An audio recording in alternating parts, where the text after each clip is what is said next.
I'm Veronica Dudo. Tonight on EWTN News Nightly, let's make a deal. President Trump meets the UK Prime Minister and they reach an agreement on science and technology. Concern in Canada, a new report sheds light on the impact of assisted suicide. Plus, keeping the faith, a report from Kazakhstan and a global gathering of religious leaders. These stories and more tonight. From EWTN, the Global Catholic Network, this is EWTN News Nightly. Thank you for being with us on the Feast of St. Joseph of Cupertino. Our top story tonight.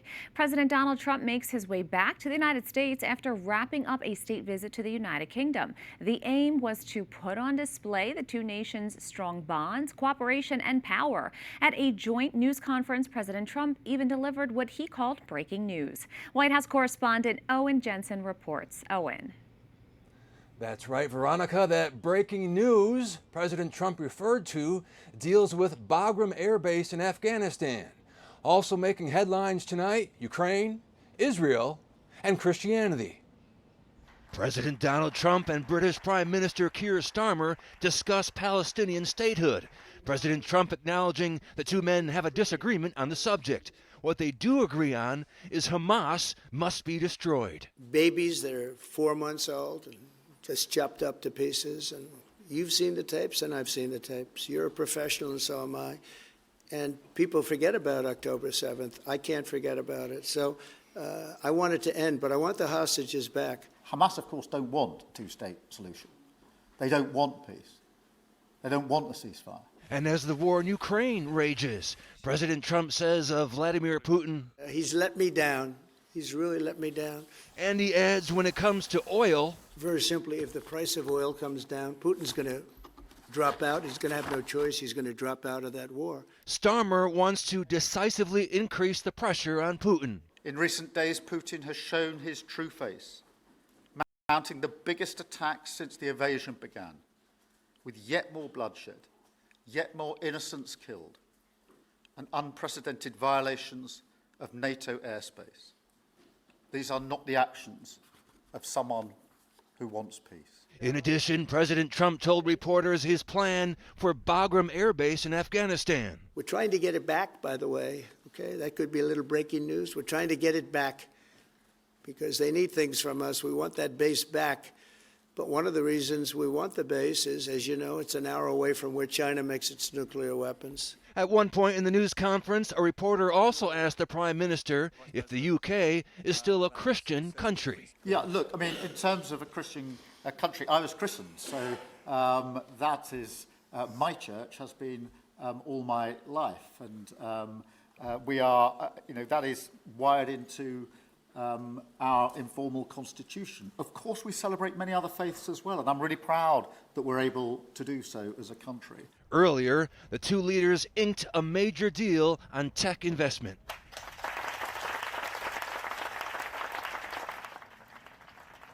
And officials say that tech prosperity deal will bring in thousands of jobs and billions of dollars in investments in AI, quantum computing, and nuclear energy. At the White House, Owen Jensen, EWTN News Nightly. For more, we turn to Jeff Gilson, a former speechwriter for Margaret Thatcher, who witnessed high-level meetings in the UK. Jeff, welcome. Well, happy to be on. So over the course of the president's two-day state visit, what moment or message do you think will resonate the most, both in London and here in Washington? Well, I think the message that will resonate is that they were both looking for a break. It wasn't so much about the pageant or even the business. It was about a break. Trump wanted a break from Washington. Starmer is in deep political trouble at home, and they both supported each other, and that helps them both. But in a sense, actually, what's more important about this visit is what's not seen. Great Britain is the sixth largest economy in the world. People think, why have business with Great Britain? Because it's the sixth largest economy in the world. But much more important is the fact that it is a gateway to Europe. Great Britain is no longer part of the European Union, but Starmer is very friendly in Europe, and that gives President Trump an opportunity to pursue trade both with Great Britain and with the European Union, but also with an entity that most Americans don't know about, which is something called the Commonwealth, which is the remnants of the old British Empire. And all of most of the countries from that empire, some 100, are members of the Commonwealth, which is led by Great Britain. Africa, Far East, and the Near East, countries that are very important to President Trump in terms of his tariffs and in terms of trade. So Starmer and Great Britain provide an important gateway to the rest of the world for President Trump. Certainly, that continues to make headlines. Now, we did hear the Prime Minister faced a striking question whether the UK can still be described as a Christian country. From your perspective, how significant is that question for Britain's national identity and global image? Well, over the last few decades, and I'm in fact a Catholic myself, I went to a monastic boarding school in Great Britain called Dowie. But in the last few decades, the Christianity in Great Britain has definitely been on the downward moves. Morality in Great Britain hasn't been what it was. It is now on the increase. The Great Recession, COVID, people turn to spirituality. And yes, there are religions other than Christianity in Great Britain, but it's probably not as Christian a nation as the United States, and that's fairly important. Now, we also heard about a new agreement on science and technology. Can you break down what that deal actually means in practical terms and how much it could change the economic or diplomatic landscape for both the U.S. and the UK? It's going to be difficult in just a few minutes to break that down, but let me tell your viewers something. 4 of the most important and richest tech billionaires from Silicon Valley were present with Donald Trump on this visit. So whatever one may read, that's how important they regard this deal. It's significant investment in Great Britain. Going back decades, there was also a great deal of understanding when America was developing the Star Wars. It wasn't well known that billions of dollars of the scientific development took place in Great Britain. Britain gets jobs and it provides scientific expertise to the Americans that they don't otherwise have. So this is very, very significant in cementing trade between the two countries. It's an issue we will continue to watch. Jeff Gilson, former speechwriter for Margaret Thatcher, thank you so much. Thank you. Chinese regulators have banned the country's companies from buying artificial intelligence chips from NVIDIA. It's part of the country's effort to boost its domestic industry and compete with the United States. NVIDIA is based in California and is the world's most valuable chip maker. The company's CEO said he was disappointed in the move by China. Joining us for more is Saurabh Gupta from the Institute for China-American Studies. Thank you so much for joining us. Thank you for having me. So microchips are at the center of the so-called chip wars between the U.S. and China. Why are they so important and what's at stake? Oh, they are very important because they provide functionality of practically every electronic device that we use in our daily lives. And not just in our daily lives, also those which are at the cutting edge of technology and where technology is going. AI, quantum, it is chips. Chips is what runs these technologies. And as folks have been talking, there's like we had the space race and the race to the moon in the 1950s and 60s, talking in those same terms in terms of an AI race. And if somebody drops behind us, that could be fatal. I don't think it's as fatal, and it's dramatized more than it should be. But that having been said, I mean, chips are the foundational instrument that goes into each of these technologies, which will determine our future. Now, of course, the more we talk about this issue, the more people understand how important the chips are. So they're very crucial for technology. So why are American companies selling them to countries like China, a main competitor of the U.S.? There's obviously a lot of money to be made in the chip space. And the way the American companies look at this is that America has a real dominating lead in chip technologies, particularly in upstream chip technologies, and that the United States can sell degraded versions of the chips to China and yet stay well ahead of China. China has been narrowing the gap considerably in this chip space, but America is still way ahead in this regard. Consider this to be like an Olympic sprinter say Usain Bolt, he thinks he's the fastest in the world. He can give his best spikes to his opponent and still outrun his opponent. What is being done is kind of little third generation or little older versions of those spikes are being given to his opponent. But Usain Bolt thinks he is just going to outrun his opponent. American companies think we are ahead and we will stay ahead. And in the meantime, let's make revenues from this by selling less sophisticated chips to the Chinese. And that's how it's essentially working out to be. So it's not so much empowering the Chinese to actually take over, eat America's lunch. That's not happening. But China understands the value of competing in this space, and it's really trying to up its own game. And American chips, even degraded ones at some level, are useful in this regard to China. Saurabh Gupta, thanks so much for breaking down this topic. You're welcome. 2 people are dead after a gunman opened fire at an Israeli-run border crossing in the West Bank earlier today. Israeli medics say the victims were 2 men, approximately 60 and 20 years old. Jordan's foreign ministry condemned the shooting and identified the gunman as a truck driver who had been delivering aid to Gaza. The Israeli military says the attacker was neutralized. They also announced that in a different incident, 4 Israeli soldiers were killed in the southern Gaza Strip. Saudi Arabia signs a defense pact with nuclear-armed Pakistan. It says an attack on one nation will be treated as an attack on both. The move comes as Gulf Arab states grow increasingly concerned about the United States' role as their longtime protector. Israel's recent strike on Qatar heightened those concerns. The defense deal is widely seen as a message to Israel, which continues military operations in the region. As the war in Ukraine rages on, citizens on the ground and groups like the Order of Malta push for hope. EWTN Vatican correspondent Valentina Di Donato has more. EWTN has been granted rare access to travel with the Order of Malta. Through a series of reports, we will be showing you their various humanitarian projects here, which are giving locals a semblance of hope. Russia's war against Ukraine has killed tens of thousands and left even more with the lost limbs and other life-altering injuries. So there is high demand for prosthetics here. We will bring you into the hospitals where the lives of amputees are being changed through physical and psychological support. In the coming days, we will introduce you to these people and share their stories of tragedy and triumph. We will speak to a network of men and women who are rescuing abducted Ukrainian children from Russian-occupied territories, as well as giving assistance to displaced families. We will bring you to the city of Bucha, a city marked by unspeakable atrocities in 2022, and speak to a priest who witnessed some of those horrors. It seems to me that the most important thing is to bear witness to the truth. In Lviv, Ukraine, Valentina Di Donato for EWTN News Nightly. We have a lot more still to come on EWTN News Nightly, including capital gains.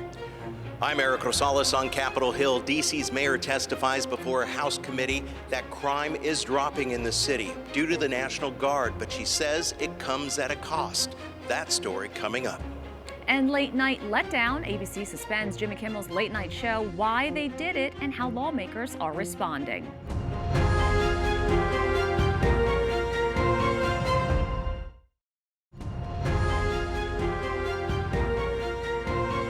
President Donald Trump promised to clean up crime in Washington, D.C. After calling the city filthy and disgraceful, he sent in the National Guard to patrol the streets and take over the police department. D.C.'s mayor and other district leaders were in the hot seat, appearing before a House committee looking into the results. Capitol Hill correspondent Eric Rosales joins us with the latest. Eric. Good evening, Veronica. Republicans on the House Oversight Committee were eager to tout President Trump's successes, pointing to the dramatic drop in crime in the city of D.C. since the National Guard was called in.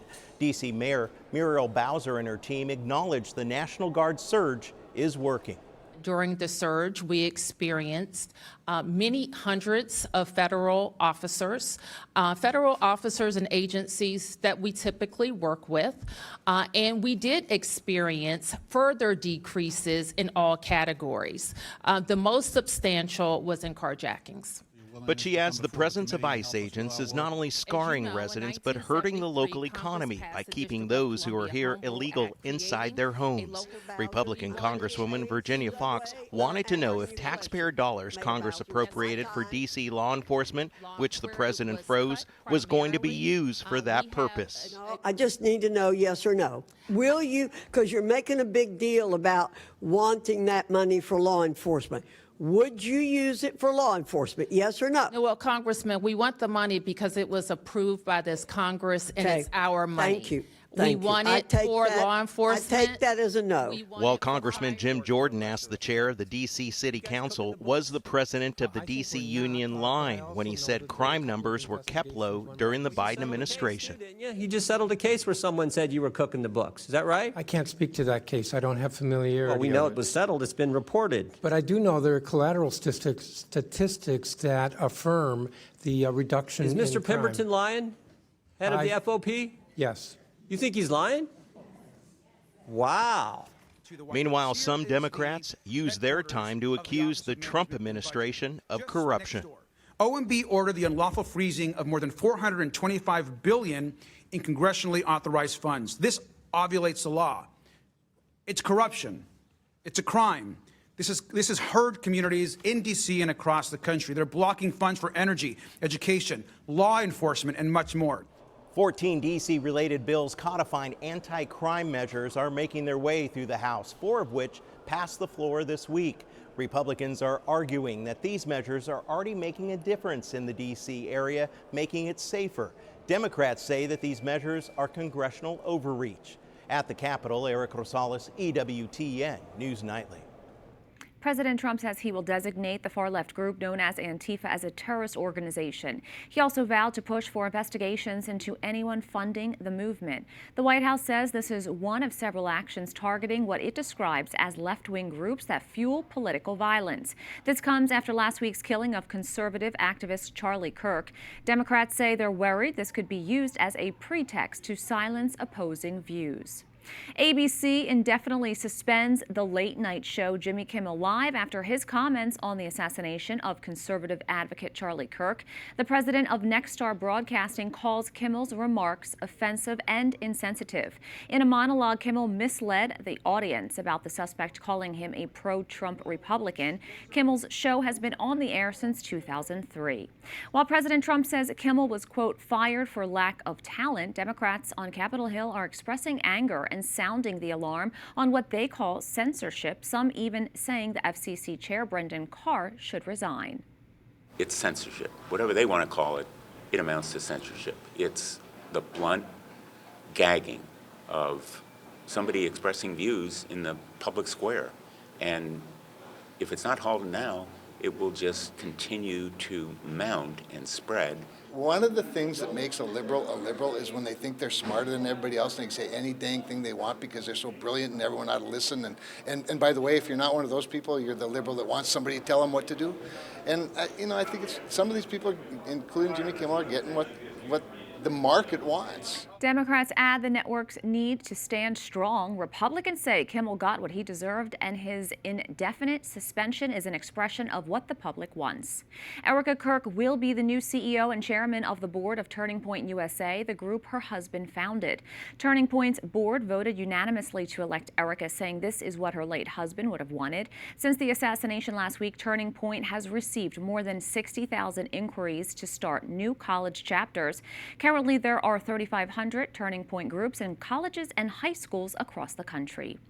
3 police officers are dead and 2 others wounded after a shooting in Pennsylvania. The officers were trying to serve a warrant yesterday in York County in the southern part of the state. Officials say the shooter was wearing camouflage and waiting in a cornfield when they arrived. Officers fired back and the suspect is dead. Federal agents are now investigating. Up next on EWTN News Nightly, Papal Press, the Pope gives his first sit-down interview, what he had to say about the Vatican's finances. Plus, we're in Pakistan for a meeting of the world's religious leaders who attended and the message Pope Leo sent.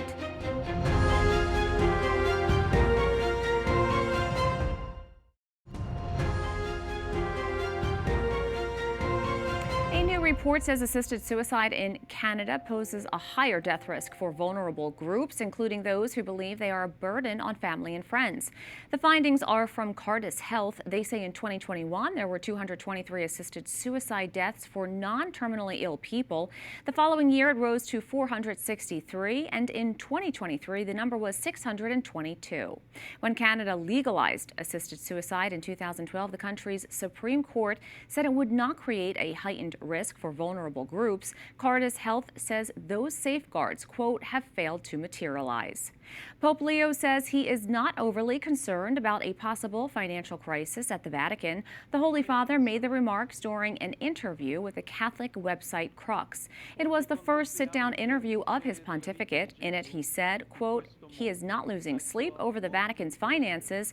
He also explained that his primary role is preaching the gospel rather than trying to solve the world's problems. Finally tonight, a two-day global gathering focused on faith just wrapped up in Kazakhstan. The 8th Congress of Leaders of World and Traditional Religions brought together more than 100 delegations affirming cooperation, dialogue, and a shared commitment to peace. EWTN Vatican producer Alexei Gotovsky has more. Good evening, Veronica. I'm in Kazakhstan capital Astana for the Congress of Leaders of World and Traditional Religions. For the last 2 days, participants discussed the role of religious leaders in a world racked with conflict. The theme of this year's Congress was Dialogue for Religious Synergy for the Future. With wars raging across the world, the focus on peace was paramount, starting from the opening prayer. Kazakhstan's President Kassym-Jomart Tokayev began the Congress by highlighting the growing global tensions and the urgent need for constructive dialogue rooted in shared human values. Pope Leo XIV sent his message to the participants. He emphasized that interreligious collaboration is not about erasing differences, but about embracing diversity. He quoted Nostra Aetate from the Second Vatican Council, affirming that the Church acknowledges and esteems all that is true and holy in other religions. That sentiment was reiterated by one of the key organizers, Ambassador Bulat Sarsenbaev, saying one of the achievements of the Congress was seeing religious leaders at one round table discussing rather than arguing about issues. The Congress brought together high-profile figures, among them Patriarch of Russia Kirill, who declared, "A world that denies God is a world without a future." He made no reference to Ukraine, and no Ukrainian delegation was present here. At the end of the Congress, Cardinal George Kovakat met privately with Patriarch Kirill. The meeting lasted about 15 minutes and represented the first high-level contact between the Vatican and the Patriarch since the election of Pope Leo. Afterwards, the Cardinal told me he exchanged the greetings between the Pope and the Patriarch, but no further details were disclosed. Other representatives included both Shia and Sunni Muslim leaders, the Chief Rabbi of Israel, the Greek Orthodox Patriarch of Jerusalem, and many others. In all, about 100 delegations from around 60 countries. Turning to the Catholic delegation, this year it included a brand new team from the Dicastery for Interreligious Dialogue, representatives of the Order of Malta, and the first time also delegation from Vatican Pediatric Hospital Bambino Gesù was present here. Its president, Tiziano Onesti, proposed a charter of principles for the holistic care of incurable children. The Congress ended with the signing of a joining declaration, affirming the equal dignity of all religions, condemning violence and extremism in the name of faith, and calling for strengthening efforts to protect children, families, and vulnerable communities. The declaration was read by Cardinal George Kovakat, the newly appointed prefect of the Dicastery for the Interreligious Dialogue. This privilege given to the Catholic Church underscores its commitment to this platform. Visited by Pope Francis in 2022 and inspired its creation by the vision of St. John Paul II after his trip to Kazakhstan in 2001. The program also reserved time for private meetings behind closed doors, allowing delegations to pursue quiet diplomatic contacts. In Astana, Alexei Gotovsky, EWTN News Nightly. We thank you for watching tonight. Remember, you can follow us on social media, Facebook, X, and Instagram at EWTN News Nightly. I'm Veronica Dudo. Good night and God bless.